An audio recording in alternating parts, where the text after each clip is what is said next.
Nilamon ng apoy ang isang hardware sa Las Piñas. Nadamay rin ang katabi nitong gusali. At nakatutok si Mark Salazar. Isang hardware sa may palengke ng Zapote, Las Piñas ang nasusunog na iyan. Bandang 2:00 ng hapon kanina yan.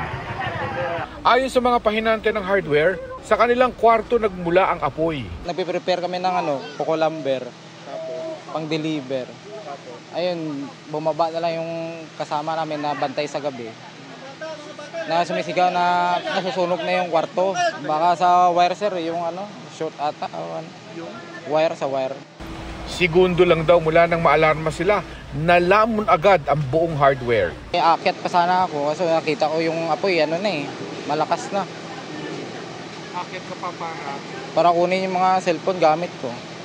So hindi mo na nakuha? Lahat ng gamit namin stay in sir, wala. Lumong-lumo habang minamasdan ng may-ari ng hardware kung gaano kabilis na abo ang negosyong 3 dekada niyang itinaguyod. Puro utang. Puro utang po. Utang talaga. Tansya niyo boss, mga magkano yung nawalang yan? Siguro more than 10M siguro. Wow. More or less. More or less. Opo. Kasi po, puro yan. Yung mga plywood namin, nandyan lahat. Awa naman ng Diyos, wala naman pong nasaktan. Okay naman kami lahat. Yung pamangkin ko, bumalik pa sa cellphone niya. Buti na lang, nakabalik. Kasi nakita niya raw, puro mausok na raw. So may nakita siya, liwanag na lang, binilikan yung cellphone. Opo, buti na pasalamat kami at nakalabas naman, buhay naman po lahat. Ang sunog naman mula sa hardware ay kumalat sa katabing 3 palapag na lumang gusali. 5 minuto lang natupok din ang 2nd at 3rd floor na place of worship ng isang Christian congregation.